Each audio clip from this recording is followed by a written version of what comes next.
All right, let's do another playoff preview. Obviously, my hair is messy as opposed to what I did this morning when I was recording my first set of series recap preview vids, whatever you want to call it. These are more playoff preview videos that I'm doing. But since we hit what? Since we hit the 300 subscriber mark, I felt like it was necessary for all y'all to see my face in real life, man. This is what y'all been seeing, or this is what y'all haven't seen for 6 years, and now y'all get to see it. But let's do some playoff previewing, I guess.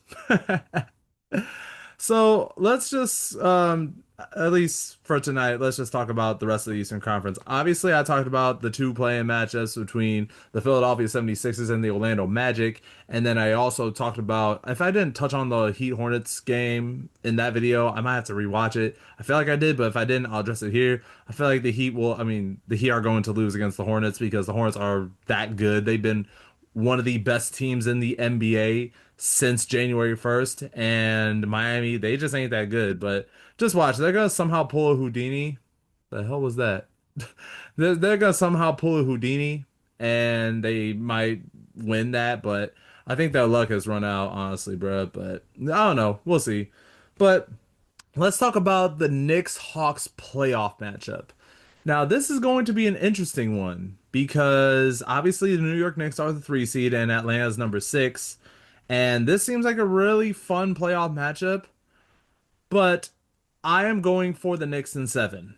I don't think this will be an easy series by any means. This is probably going to be a little similar to the issues in the Detroit series last year. Only thing is, Detroit had a lot of inexperience, and you can argue the same thing about Atlanta not having so much experience because Jalen Johnson hasn't played too much in the playoffs in his first couple years in the league because he was either a backup or he played in spot minutes because of guys like Trae Young, DeJounte Murray, John Collins, all of them who are not on the team anymore.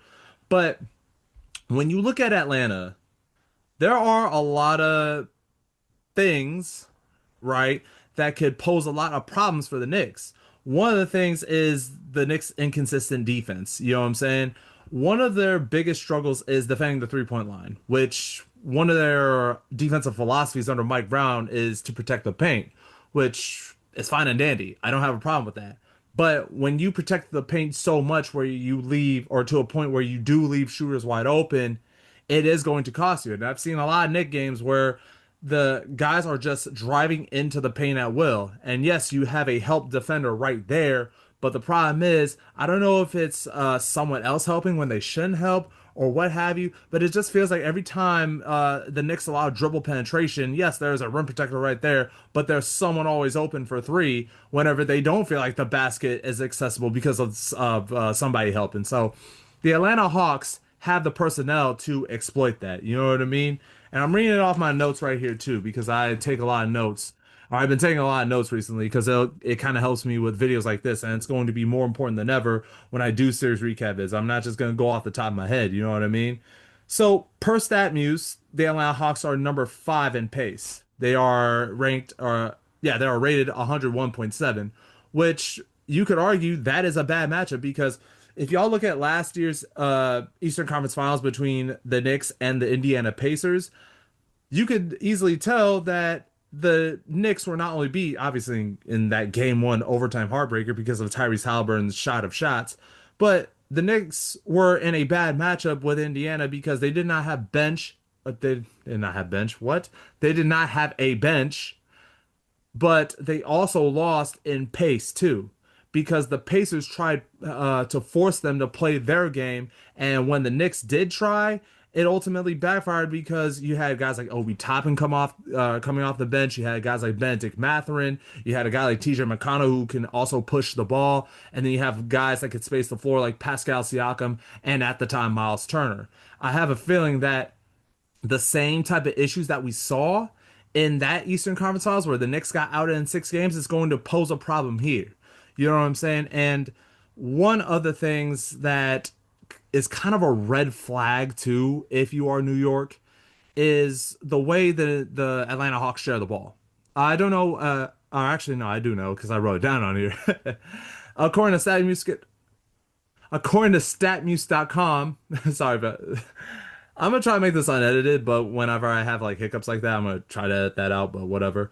But they're number 8 in total team assists, and you could credit to a guy like, or you can give credit to a guy like CJ McCollum, who has transformed that team. Yes, CJ is a small guard in comparison to Trey, but I'm not saying Trey Young is not a smart player because he is. I feel like Trey Young fits what Quinn Snyder wants in his offense a lot more because y'all could tell over time that Trey was starting to fizzle out the Atlanta offense because of the direction that they wanted to go, and Trey was not only going to interfere with that, but Atlanta was not going to pay him.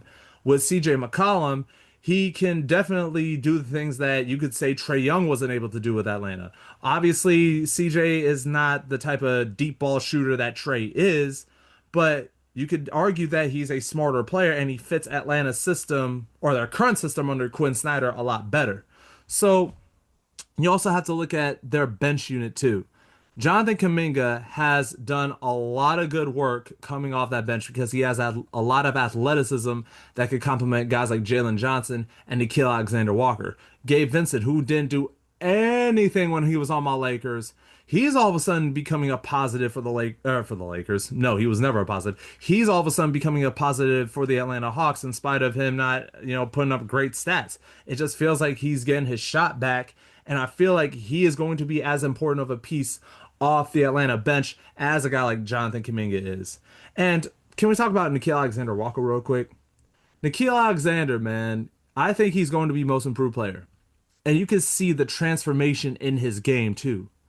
That he's not just a 3 and D guy. Did y'all know that his second or his career high before this season was like what 12.8, and that was like his what second third year with the New Orleans Pelicans, and then he got traded to Utah and then got traded again to Minnesota, and he was just only used as a 3 and D guy.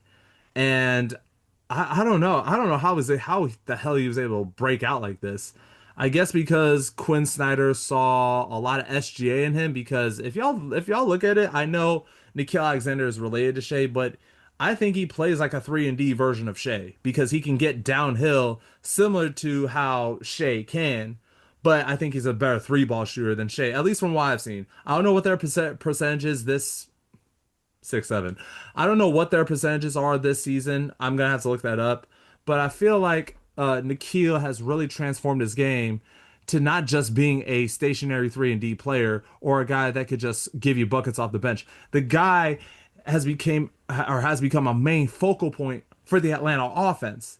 And I feel like one of the main things that he could also do to exploit the Knicks and their defense is driving the ball downhill. And I want to touch on another thing. One of my main concerns for the Knicks is how are they going to shield Jalen Brunson? Because one of the problems in that Pacers series, and you could say the Detroit series too last year, as well as Boston, they constantly try to attack Jalen Brunson on the pick and roll. Whoever offense on Brunson, I'm gonna steal Chris Smoothes phrase. You know what I'm saying? Shout out to all y'all that watch Chris Smoove. Whoever offense on Brunson, and even though yeah, they had a lot of tall guys and what am I trying to say? They had a lot of tall guys. Okay, I'm like screwing up my takes. But my point is that a lot of these guys last year, whether you look at Cade Cunningham or Jason Tatum, Jalen Brown, or Tyrese Halliburton, Aaron Nesmith, whoever was attacking, and Benedict Mathurin as well, whoever was attacking Brunson in the pick and roll, they usually score with a lot of success. And they have guys that could do that on this squad. CJ, I believe, can attack Brunson. Nickeil Alexander for sure. Jalen Johnson obviously can because he's a beast, man. I love what Jalen has done with the team. I think he's like what this is like his career high, like 22 and 10 or something like that. I gotta look up those stats again. And then the matchup between Brunson and Dyson Daniels. We all know Dyson Daniels is a great defender, and he's shown a lot of defensive player of the year like instincts, and I believe he was a runner up for I don't know if he won defensive player of the year in 2025. I'm gonna have to look that up as well. I got I gotta fact check everything before I start doing these vids, but again, these are just playoff previews. One of the things that I can say is that Brunson's going to have a hard time scoring on guys like Dyson Daniels because Dyson has held them to 6 of 19 shooting. I don't and I think it was like their second to last matchup. I think he held them to 6 of 19 shooting, and then I think this previous game he held Jalen to 5 of 15. But regardless of that, I feel like this is something to look out for because one of the things also, whether it was Mike Brown or Tom Thibodeau, I feel like the hasn't really changed much. Is that if you stagger Brunson, or not stagger, if you stifle Jalen in the offense, that offense goes completely to hell, bro. Because what else is there to do in the offense? Are you gonna have to rely on Karl Anthony Towns to create a shot from the perimeter? I don't think so, because Cat is better toward his back to the basket. And maybe this could be a problem for the Atlanta Hawks too.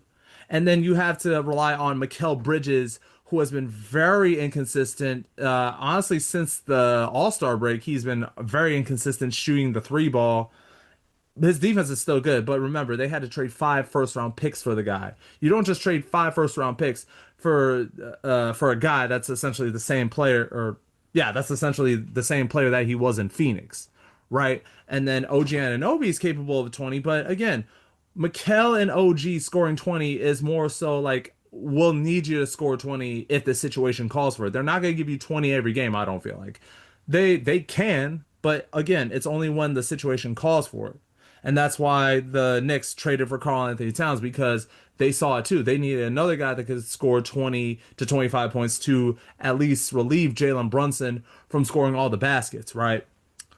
One of the things that does concern me for Atlanta though is how are they going to control the paint?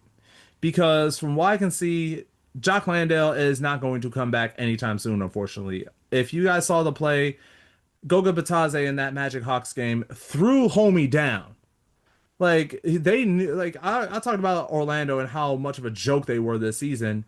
Goga, and obviously y'all know about the story about Goga and Luka Doncic going at it in that Magic Lakers game. But regardless, y'all saw what happened. He threw Jock Landale down to a point where Jock actually rolled his ankle.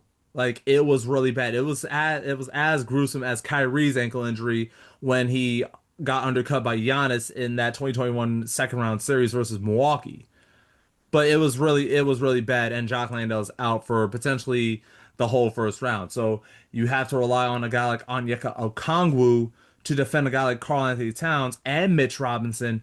The thing about Atlanta is that they don't really have big bodies, at least from what I know of, they don't have big bodies to guard both Cat and Mitch Robinson.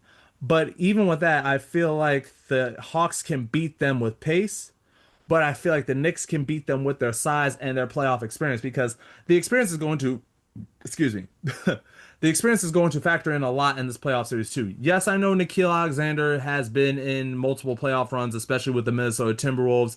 I obviously know Jonathan Kuminga is an NBA champion. He's had a lot of deep playoff runs with the Golden State Warriors. Obviously, the relationship between him and Steve Kerr was not pretty at all. But if y'all look at it, bro, the thing about the Knicks, I do have them winning this series in spite of a lot of red flags, is because I'm betting on New York. I don't want to say I'm betting.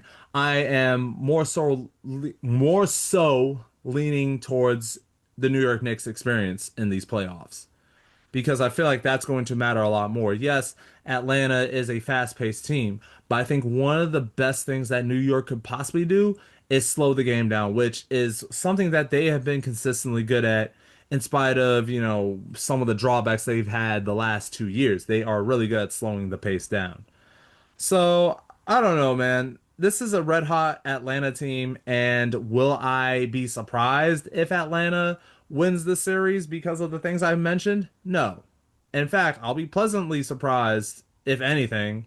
I'll be actually happy for Atlanta because they deserve it, right? But I'll also be happy for the New York Knicks because this is a year for them to potentially make it to the NBA Finals because they may not make it back next year, especially with Tyrese Halliburton, their arch nemesis, coming back into the fray next year with guys like Ivica Zubac. So, what could be my potential scores for each of these games, right? So, game one, I'll have the Knicks winning 112-102. I feel like Atlanta's going to make it really close for a while.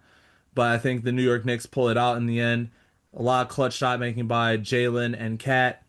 Game two, I have Atlanta winning that game. I'll have it by a final score of, let's say, 117, 111. I feel like it'll be the same thing, close game, but I feel like their pace and play is going to really factor in, at least in that game alone. I think they go up 2 games to 1, hang back to Atlanta. I feel like they'll win that game like 120 to like 90. I'll go like this: 121-95 game three. I feel like Atlanta's going to get off to a red hot start.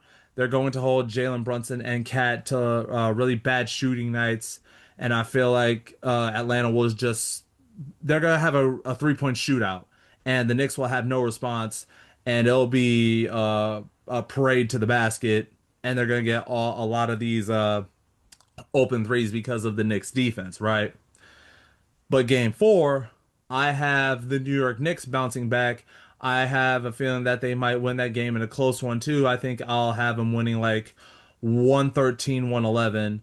Game winning shot by Jalen Brunson with like what 5-ish seconds to go or whatever.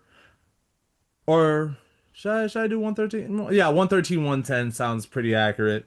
And then game five, y'all gonna love this twist. Game five, I have the New York, or not. Game five, I have the Atlanta Hawks winning that matchup in New York City for yeah, for game five. I feel like they'll win that game. Let's say one.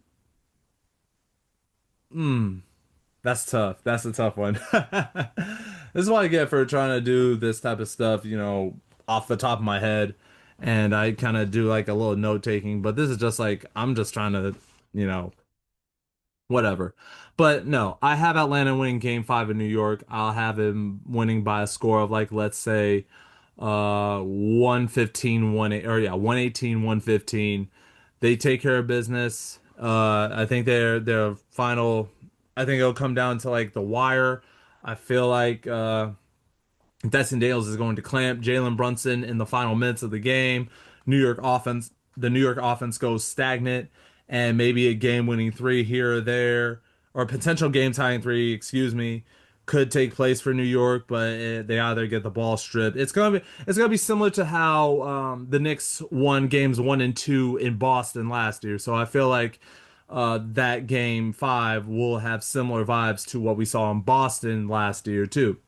But I do have New York wrapping up the series. They win game six in Atlanta and they win game seven in New York.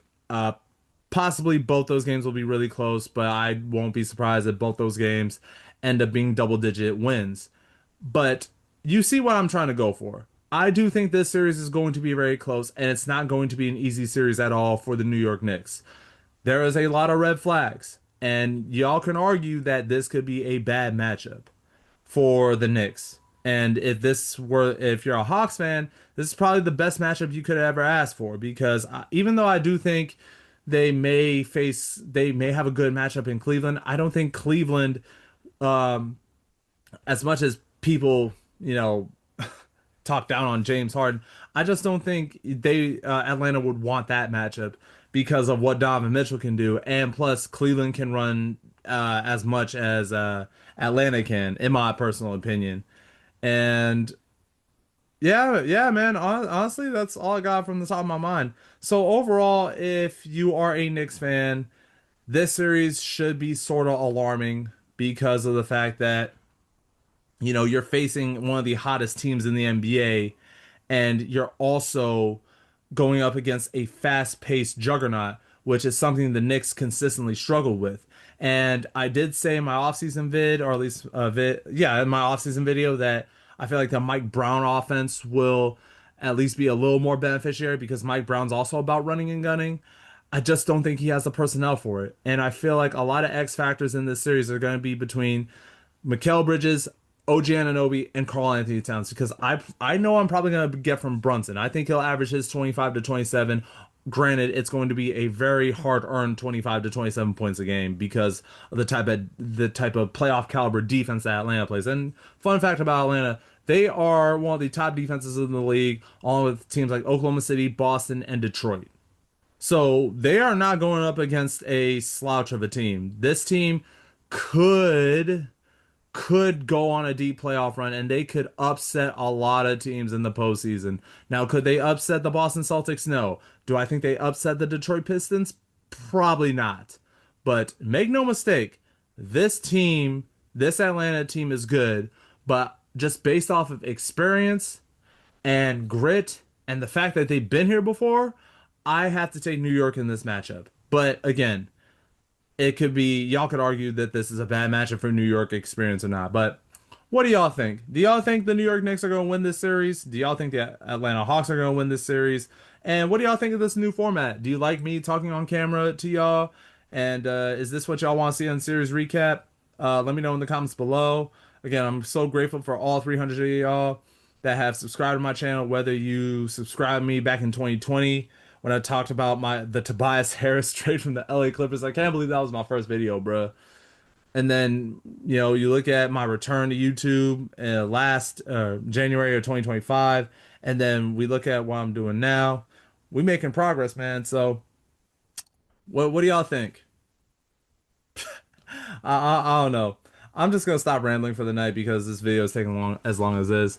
But yeah, I can't wait for a series recap, man. And more playoff previews potentially coming tomorrow. I'm gonna try to get a video up before the 7-8 game between the Phoenix Suns and the Portland Trailblazers. I'm gonna try to preview like other series too. I'm definitely gonna do a preview of the Lakers and the Rockets, and then the Nuggets and the Timberwolves. So y'all stay tuned for that. But until then, that's the end of this video. I'm X. Deuces.